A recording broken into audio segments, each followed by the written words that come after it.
কবুতর অনেক কমে গেছে। আগে অনেক কবুতর ছিল এখানে।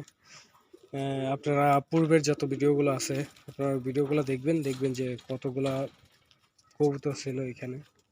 এখন তার থেকে তার 3 ভাগের 4 ভাগের 1 ভাগও নেই। অনেক কবুতরগুলা কমে গিয়েছে। তো কমার কারণও আছে। এই দেখা গেছে একটু ভুলের কারণে, বা কবুতরগুলাকে সেরকম দেখভাল করা হয় নাই বা পরিচর্যা করা হয় নাই। এর কারণে অনেক কবুতর রোগে আক্রান্ত হয়েছিল। তো এখন অনেকটা বুঝি যে কোনভাবে কোন রোগটা কখন হলে পরে কি চিকিৎসা দিতে হবে। আহ, আনুমানিক একটা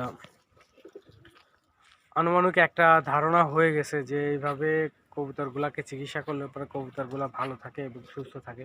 তো আপনারাও সেইভাবে পরিচর্যা করবেন। এই যে সামনের দিনগুলো আসতেছে শীতের সিজন, তো এই শীতের সিজনে আপনারা সবসময় কবুতরগুলাকে একটু ভালো ওষুধ খাওয়ানোর চেষ্টা করবেন।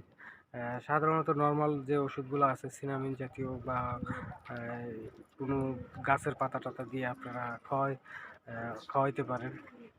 গাছের পাতা বলতে আমরা গ্রাম অঞ্চলে যেটাকে ঝাড়মুনির লতার বলে থাকি, বা হাত টাত কাটে গেলে দেখা যায় যে ওই কাটা স্থানে আমরা ওই রসটা লাগাই দিই যে কাটাটা বন্ধ হয়ে যায়।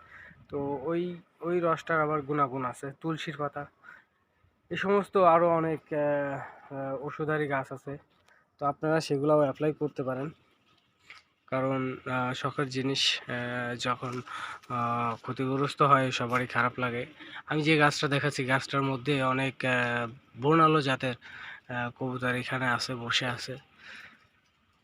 ওরা দিব্যি ওখানে বসে থাকে আর ধাপ করে এসে এখানে খাবার দিলে খাবার খেয়ে আবার চলে যায় ওখানে গাছের মধ্যে যা বসে থাকে সুন্দর করে। ওখানে ল্যাটকায় প্যাটকায় বসে থাকবে। ওই দেখেন কতগুলা বসে আছে। ওখানে না হলেও 20টা কবুতর আছে গাছের মধ্যে।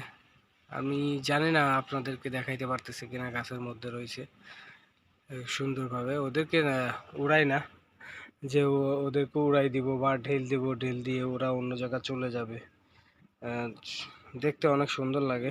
ওরা আসে কবুতর ঘরে খাবার খেতে, তখন সবাই একসাথে খাবার খায়।